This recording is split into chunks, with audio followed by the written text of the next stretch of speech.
बच्चों को एक तरीके से दिमाग की उथल पुथल करवाने के लिए बच्चों को कुछ एक ऐसी सिचुएशन दी जाती है जिसमें बच्चे की हम दिमाग की उथल पुथल करते हैं, बच्चे को सोचने पर मजबूर करते हैं और वो एक निश्चित टाइम होता है, निश्चित टाइम पीरियड के अंदर कि बच्चे आपको फटाफट से जवाब दीजिए इस बात का क्या इसका उत्तर है।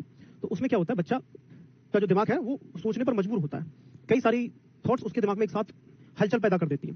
तो उसी हलचल को हम जो कहते हैं मानस मंथन कहते हैं, है ना, ब्रेन स्टॉर्मिंग उसको कहते हैं, मस्तिष्क उद्वेलन उसको कहते हैं। ठीक है, उसको मस्तिष्क उद्वेलन कहा जाता है। जैसे कि ठीक है, दिए गए समय के भीतर छात्र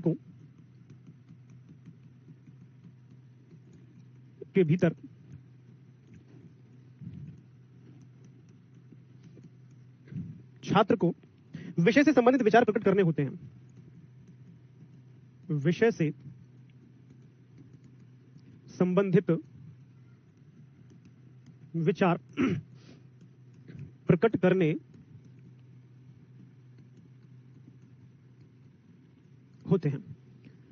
जो टॉपिक या जिस पॉइंट पर बच्चे से प्रश्न पूछा गया है या बच्चों से प्रश्न पूछा गया है उसको निश्चित टाइम है कि आपको 2 मिनट में 3 मिनट में इस बात का जवाब देना है, और एक तरीके से वो बच्चे के दिमाग के एक्सरसाइज करा देता है, बच्चे के दिमाग की वो एक्सरसाइज करा देता है। ठीक है जी। इस विधि में शिक्षक की भूमिका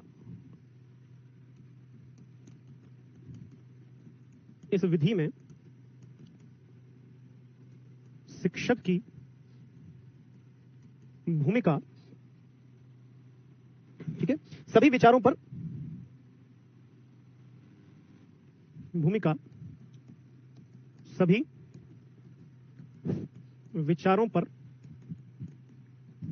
विचार करना, ठीक है, और स्वस्थ चर्चा के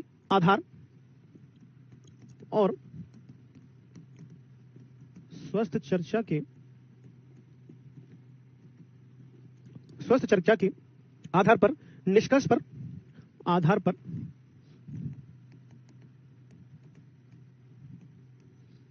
पर पहुंचना होता है।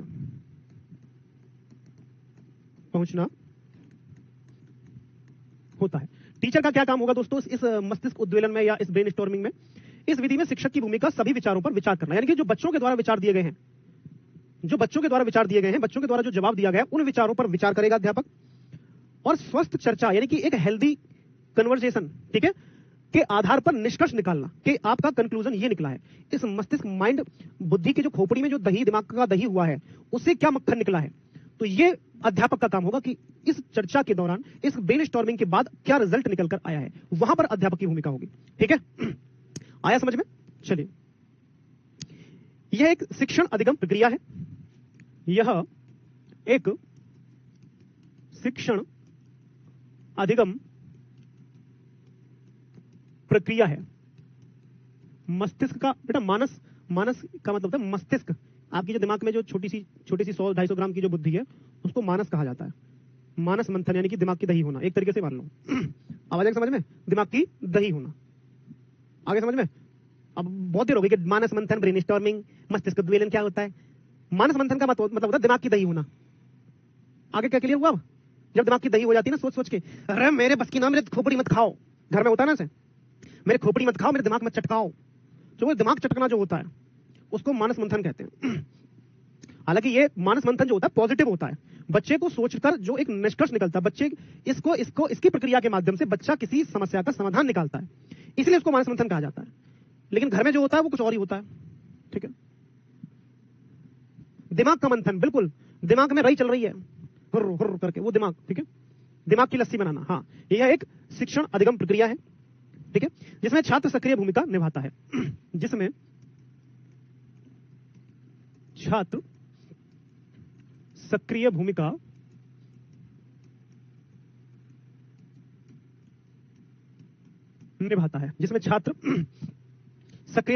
निभाता है। शिक्षक पूरी कक्षा को एक समस्या या विषय देता है। शिक्षक पूरी कक्षा को एक समस्या या विषय देता है। जैसे मैंने आज एक स्कूल में एक प्रश्न पूछा बच्चों से, मैं अमीर खुसरो पढ़ा रहा था, मतलब आदिकाल का, मतलब भक्ति का जो हिंदी साहित्य का परिचय दे रहा था। तो अमीर खुसरो की चर्चा तो मैंने पहली पूछी, तो एक एग्जांपल के तौर पर बता रहा हूं, तो मैंने पहली पूछी कि एक थाल मोती से भरा, सबके सिर पर औंधा धरा, चारों ओर वह थाल फिरे, मोती उससे एक न गिरे, तो बताओ क्या। बच्चा सोचने पर मजबूर, कभी तो सब्जी कह दे, कभी रोटी कह दे। और 12th के बच्चे थे, कभी सब्जी कह दे, कभी रोटी कह दे, कभी कुछ कह दे, कभी कुछ कह दे। तो कुछ लोग हार मान गए कि सर बता दो, कुछ बोले कि ना ना सर सर रुक जाओ रुक जाओ रुक जाओ। तो उनके दिमाग की लस्सी बन रही थी, यानी कि दिमाग में रई चल रही थी हुर हुर करके। तो वही क्या हो रहा था, मस्तिष्क का उद्वेलन हो रहा था, वो मानस मंथन हो रहा था। हाँ, आप तो बड़े लोग हो, कुछ के तो इतने बड़े बच्चे होंगे जितने बड़े के मैं पढ़ा रहा हूँ अब, कुछ छोटे छोटे भी थे, नैने नैने से, इत्तू इत्तू से, मतलब 6th 7th 8th 6th के तो नहीं है, 8th क्लास के थे, 10th क्लास और 12th क्लास। ठीक है, तो आसमान की वही बच्चा नहीं बता पा रहे थे ना, उनका दिमाग इतना तेज नहीं था जितना दिमाग आपका तेज है, इतना दिमाग आपका तेज उनका तेज नहीं था ना। रात का जो आसमान होता है उसमें उसका उत्तर हो गया ये वाला, इसका उत्तर ये हो गया। तो वही मैंने किया बच्चों के साथ, क्या किया, बच्चों की ब्रेनस्टॉर्मिंग करा दी, मैंने बच्चों को मस्तिष्क उद्वेलन कराया, मैंने बच्चों का मानस मंथन करा दिया। समझ में आ गई बात? अब जैसे आप लोग, मैंने आपसे पहले पूछी, आप लोग उसका उत्तर दे रहे हो, तो ये भी तो आपका मानस मंथन हुआ, लेकिन ये आपके लिए बहुत सरल सी बात हो गई। तो इसको मानस मंथन ना कहकर, अगर मैं हाँ साहित्य का पढ़ाओगे, आपके पेपर में साहित्य का बात है बेटा, साहित्य पढ़ के क्या करोगे, आसमान और तारे। ठीक है, आपके 8 बच्चे हैं, चलो कोई बात नहीं, एक आध ज्यादा हो रहे हो तो हमें दे जाना, 2 एक मैं खिलाता रहूंगा फ्री टाइम में, मुझे बहुत अच्छी प्रैक्टिस है बच्चे खिलाने की। चलो भाई ठीक है, ये एक शिक्षक अधिगम प्रक्रिया है, जिसमें शिक्षण अधिगम प्रक्रिया है, मतलब एक प्रोसेस है बच्चों को सिखाने की, जिसमें छात्र सक्रिय भूमिका, यानी कि बच्चा इसमें एक्टिव रहता है। शिक्षक पूरी कक्षा को एक समस्या देता है, एक टॉपिक देता है, जिस पर बच्चे अपने मानस मंथन करते हैं। तो ये हो गया आपका मानस मंथन या ब्रेनस्टॉर्मिंग, कल के टॉपिक से ही जुड़ा हुआ था ये। अब आता है दोस्तों अधिभाषिक योग्यता। अधिभाषिक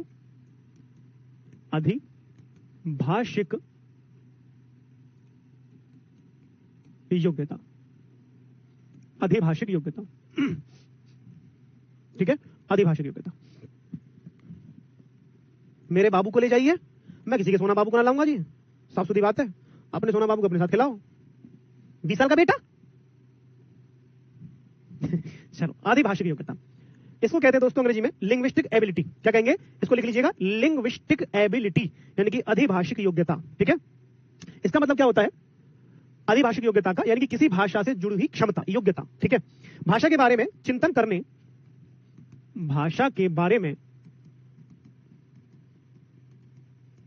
चिंतन करने और, ठीक है, भाषा के बारे में चिंतन करने और बात करने, और बात करने का मतलब हो गया विचार विमर्श, विचार विमर्श। ठीक है, ठीक है, बात करने की योग्यता,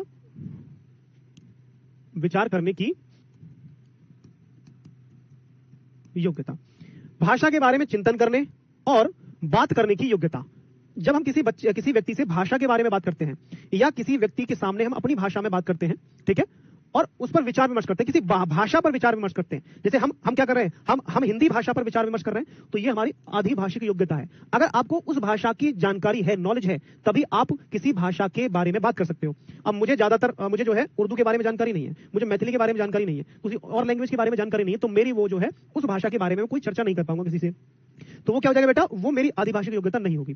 मेरी अधिभाषिक योग्यता क्या है कि जब मैं हिंदी विषय पर, हिंदी भाषा के बारे में चर्चा करूं आपसे, तो मैं आपसे हिंदी भाषा के बारे में चर्चा कर रहा हूं, तो ये एक प्रकार से हमारी आपस की अधिभाषिक योग्यता है, क्योंकि मुझको थोड़ी सी नॉलेज है हिंदी के बारे में, जिसे मैं आपको बहका रहा हूं। भाषा के बारे में चिंतन करने, चिंतन का मतलब होता है विचार विमर्श करना, या एक थॉट प्रोसेस होती है जिस पर हम कुछ चीजों का सॉल्यूशन निकालते हैं, समाधान निकालते हैं। बात करने यानी कि विचार विमर्श करने की जो योग्यता हमारे अंदर होती है।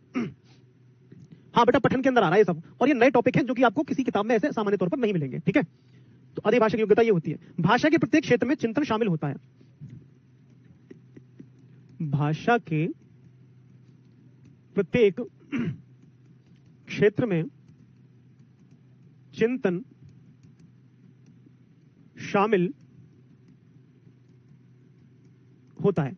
भाषा के प्रत्येक क्षेत्र का मतलब हो गया, जैसे कि भाषा कोई लैंग्वेज होती है, उसका साहित्य, उसका व्याकरण, ये क्या होते हैं वो, और पेडागोजी, ये 3 टाइप होते हैं किसी भी भाषा के। मतलब एक साहित्य होता है एक भाषा का, उसका व्याकरण भी होगा, उसकी पेडागोजी भी होगी। मूल रूप से अगर हम आपस में बात करें तो किसी किताब से जुड़ा हुआ, तो हम प्रत्येक क्षेत्र यानी कि उसकी बनावट कैसी है, उसका साहित्य कैसी है, उसकी संरचना कैसी है, उसकी बोलने का तरीका कैसा है, उसका भाषा विज्ञान कैसा है, तो हर जगह पर एक कहीं ना कहीं हमें चिंतन करने की आवश्यकता होती है, यानी कि हमें बहुत डीपली नॉलेज उसकी होनी चाहिए। ठीक है, ठीक है, हाँ बेटा, ये पूरा हो गया, ये पूरा हो गया, और ये भी पूरा हो गया कि भाषा के बारे में चिंतन करने और बात करने की योग्यता। अब इसको आगे लिख सकते हो, को, अगर आपको लग रहा है कि ये वाक्य पूरा नहीं हुआ है तो ऐसे लिख लो, को अधिभाषिक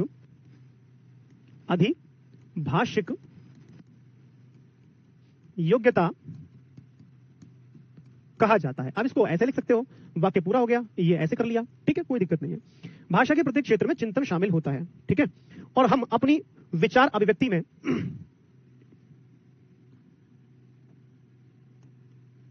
और हम अपने विचारों की अभिव्यक्ति में हमें किसी के सामने अपने विचार रखने होते हैं ना, तो हमें अपने विचारों की अभिव्यक्ति में जब भी कोई चिंतन करते हैं, ठीक है, अपने विचारों की अभिव्यक्ति में जब भी कोई चिंतन करते हैं, ठीक है, हम अपने विचारों की अभिव्यक्ति में जब भी कोई चिंतन करते हैं तो वह भाषा का ही कोई ना कोई रूप होता है, ठीक है, तो वह भाषा का ही कोई न कोई रूप होता है, ठीक है। अब इसको थोड़ा सा समझ लीजिए दोबारा। भाषा के प्रत्येक क्षेत्र में चिंतन शामिल होता है। प्रत्येक क्षेत्र का मतलब है यानी कि भाषा के बनावट कैसी है, भाषा बोलना कैसे, भाषा का लेखन कैसा है, भाषा का व्याकरण, भाषा का साहित्य, भाषा का उच्चारण, भाषा का श्रवण, भाषा का पठन, ये सब भाषा के प्रकार ही तो मतलब भाषा की प्रत्येक क्षेत्र हो गया, यानी भाषा के अलग अलग क्षेत्र हो गए जिनकी मैंने अभी बात की है। उनमें क्या होता है, चिंतन शामिल होता है, यानी कि थॉट होती है, यानी कि हर चीज एक सोच पर आधारित है, यानी कि एक विचार पर आधारित है ना। तो हम जब अपने विचारों की अभिव्यक्ति जब करते हैं, ठीक है, तो जब भी कोई क्या होता है, चिंतन होता है। जब जैसे मैं आपको बता रहा हूं, मैं क्या कर रहा हूं, मैं आपको बोल रहा हूं, लेकिन मेरे एक और दिमाग मतलब मेरे दिमाग में ये भी बात चल रही है कि मुझे अगला वाक्य कौन सा बोलना है। आप सोच कर देखिए, इसको थोड़ी गहराई से सोचिए कि जब कोई व्यक्ति किसी से बात कर रहा होता है तो एक दिमाग तो बोलने के पर ध्यान है, दूसरा दिमाग या उसी दिमाग में दूसरी बात ये चल रही है कि अगला वाक्य कैसे बोलना है, अगला वाक्य क्या बोलना है। तो उसी को हम कहते हैं बेटा, उसी को कहते हैं विचारों की अभिव्यक्ति, या उसको कहते हैं अधिभाषिक योग्यता। किसी भाषा पर हमारी जब जितनी ज्यादा पकड़ होगी उतने ही अच्छे से हम अधिभाषिक योग्यता कर सकते हैं। समझ में आ रहा है ना। जब आप किसी से बात करते हो तो आपको नहीं महसूस हो रहा है कि हमें अगला वाक्य कौन सा बोलना है, लेकिन आप बोल रहे हो, थोड़ा गहराई से सोचोगे कि हाँ, हम अगला वाक्य बोलने से पहले थोड़ा सोचते हैं, दिमाग के अंदर हमारी वो मशीन चल रही है, होता ना। जैसे कि क्या क्या इसको कैसे समझेंगे, जैसे क्या बताऊं मैं आपको एक एग्जांपल के तौर पर। जैसे कोई मशीन है, उस मशीन में कुछ बन रहा है ना, तो उसने एक टोकन डाला या कुछ प्रोसेस चल रही है, तो एक चीज उसके बनकर निकल के आ गई, तैयार हो गई, फिर उसके अंदर दूसरी चीज बन रही है, अभी उसके अंदर दूसरी चीज बन रही है, एक चीज बनकर तैयार होकर निकल कर आ गई और दूसरी चीज बन रही है। तो जो दूसरी चीज बन रही है वही एक दूसरा वाक्य है हमारा। अभी मैं जब बोल रहा हूं अगला वाक्य क्या बोलना है, वो मेरा दिमाग काम कर रहा है, दिमाग का दूसरा एक और हिस्सा काम कर रहा है दिमाग के अंदर। इसी को कहते हैं अधिभाषिक योग्यता या हमारी बोलने की क्षमता पर पकड़ होना, ठीक है। नहीं बेटा, आज यूट्यूब पर क्लास थी ना, तो इसलिए क्लास को थोड़ा पीछे कर दिया गया था। हाँ, जैसे मैं आपको समझा रहा हूं ना, अब अगला वाक्य क्या निकलकर मेरे मुंह से आएगा, ये मेरा दिमाग अपने आप एक प्रोसेस में लगा रहा है दिमाग को, ठीक है। जितना ध्यान मेरी शादी पर है ना, उतना ध्यान अगर सीटेट पास कर लोगे ना, सीटेट पर पढ़ लोगे तो बहुत अच्छे नंबर आ जाएंगे। बहुत देर हो गई है, आई बात समझ में। मेंटल प्रोसेस, बहुत बढ़िया बहुत बढ़िया, इसको क्या कहेंगे बेटा, मेंटल प्रोसेस कहते हैं, ठीक है। तो ये किसी ना किसी भाषा से जुड़ा हुआ होगा, क्योंकि जो भी हम बोलेंगे वो किसी ना किसी भाषा में बोलेंगे। हाँ, अभिव्यक्ति का मतलब क्या होता है बेटा, अभिव्यक्ति का मतलब होता है प्रेजेंटेशन, अभिव्यक्त करना, प्रस्तुत करना। जैसे मैं आपको अपनी बात प्रेजेंट कर रहा हूं, ये मेरी अभिव्यक्ति है, ठीक है। और ये क्या है, मेरे अपने विचारों की अभिव्यक्ति है, ये मेरे विचार है, मेरे खुद के विचार हैं, तो मैं अपने विचारों को प्रेजेंट कर रहा हूं, तो ये क्या है, हो गई मेरे विचारों की अभिव्यक्ति हो गई। आ रहा है समझ में, ठीक है ठीक है। तो जब भी कोई चिंतन करते हैं तो वह भाषा का ही कोई ना कोई रूप होता है। तो जब हम किसी बात को प्रेजेंट कर रहे हैं, मैं लिख के बोल रहा हूं, मैं आपको बोल के बता रहा हूं, मैं आपको एक्सप्रेशन के साथ बता रहा हूं, तो ये क्या है, एक सांकेतिक भाषा, एक मौखिक भाषा, एक लिखित भाषा। तो क्या है, ये क्या है, भाषा का ही रूप होता है।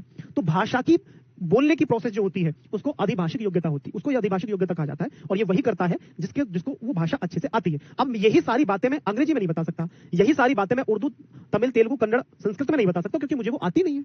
मैं यही सारी बातें अपनी भाषा में बोल रहा हूं। तो ये क्या है, भाषा के क्षेत्र की मुझे जानकारी है, ठीक है। चलिए, उम्मीद करता हूं समझ में आ गया होगा। तो अधिभाषिक योग्यता, चलिए आगे बढ़ते हैं। संभाषिक पठन, ठीक है, ये पठन कौशल का अंतिम चरण है, संभाषिक पठन, ठीक है। अब आपका लेखन कौशल शुरू हो जाएगा इसके जस्ट बाद, ठीक है। इसके बाद हम लेखन कौशल शुरू करेंगे और आपका ना फिर हम करेंगे पारिभाषिक शब्दावली। उसमें मैं कुछ पीपीटी का सहारा लूंगा, है ना। तो आप रोना मत, पिपियाना मत, चल जी ये क्या कर रहे हो, ठीक है। तो थोड़ा सा हेल्प करनी है आपको भी, और कुछ मैं लिख के पढ़ाऊंगा, कुछ पीपीटी से, क्योंकि पारिभाषिक शब्दावली बहुत महत्वपूर्ण है और थोड़ी बड़ी है। तो अब जो सिलेबस बचा है वो पारिभाषिक शब्दावली ही बचा हुआ है, ठीक है। छुट्टी, बड़ी जल्दी छुट्टी। संभाषिक पठन। अब संभाषिक का मतलब होता है दोस्तों साझा। क्या होता है? साझा पठन। साझा मतलब होता है साजी साजी, साझा पठन। ठीक है, यह विमर्श या बातचीत की तरह है। यह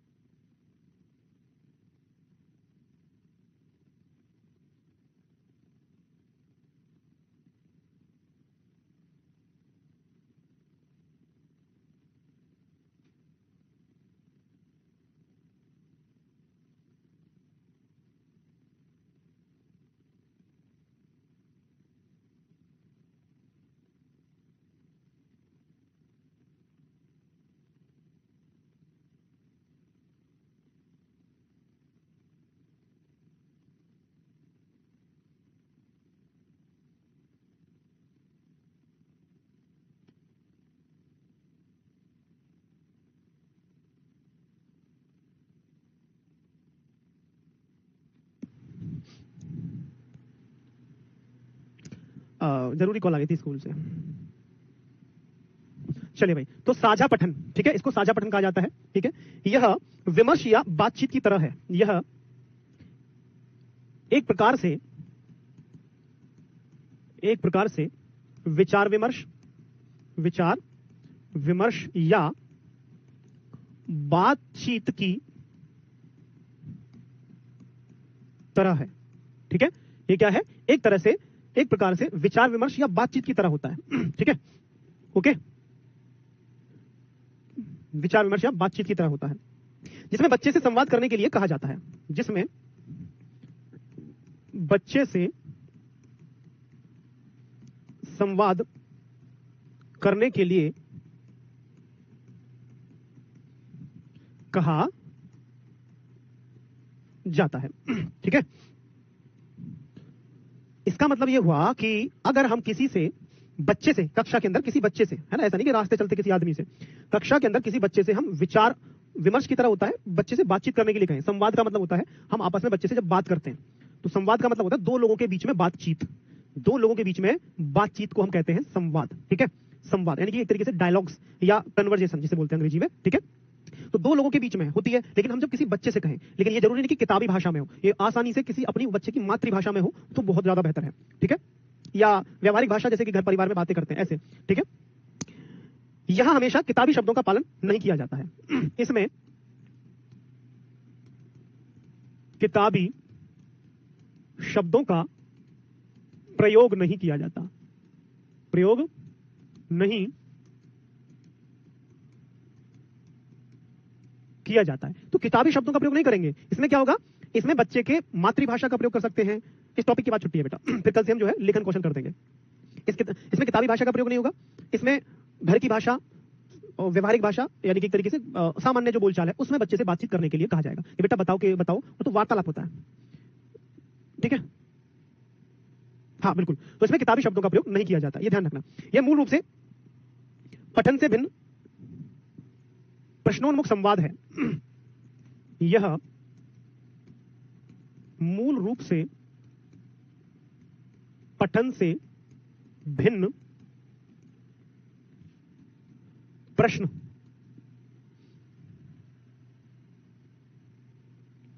की ओर उन्मुख संवाद है, या प्रश्न के जैसा, के समान। थोड़ा और सरल भाषा में लिख देता हूं ताकि आपको समझ में आ जाए। अब प्रश्नोन्मुख लिखा हुआ था, प्रश्न उन्मुख लिख दिया तो भी थोड़ा गलत हो जाता, मतलब थोड़ा कठिन हो जाता आपके लिए। तो ये मैंने सरल भाषा में लिख दिया कि यह मूल रूप से पठन से भिन्न प्रश्न के समान संवाद है, यानी कि ये थोड़ा पढ़ने से थोड़ा अलग होता है, लेकिन इसमें थोड़ी पढ़ने से जुड़ी हुई चीजें ही होती हैं। क्या होता है कि जब हम बच्चों को उसकी मातृभाषा में बच्चे से वार्तालाप करने के लिए कहें, मौखिक रूप से, बिल्कुल, हाँ बिल्कुल सही कहा, मौखिक रूप से, तो इसमें हम बच्चे से प्रश्न करेंगे और बच्चा अपनी मातृभाषा में, अपनी शब्दावली में, किताबी शब्दावली में नहीं कि वह जाता है, अब वो नहीं बोलना आ रहा है उसे, तो क्या करें? तो बच्चे को बच्चे की ही भाषा में बोलने के लिए कहा जाए। तो इसी तरह को जो है एक तरीके से संवाद करना कहेंगे।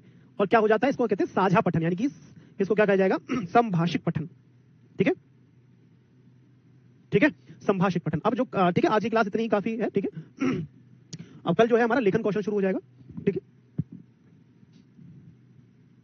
उन्मुख का मतलब होता है कि ओर, की ओर, या उसकी तरफ, या उसके जैसा कह सकते हैं, है ना? ठीक है, चलो मिलते हैं। बहुत बहुत धन्यवाद जुड़ने के लिए। संवाद का मतलब होता है वार्तालाप। बताया थोड़ी देर पहले, कमर तोड़ दूंगा वहीं आके। अब तो कान बंद रखते हो बेटा। मराठी की क्लास नहीं चलती है हमारे यहाँ पर, मराठी की नहीं है हमारे यहाँ सुविधा। ठीक है, पढ़ाई पर ध्यान दीजिए, जल्दी सफलता मिलेगी। Thank you.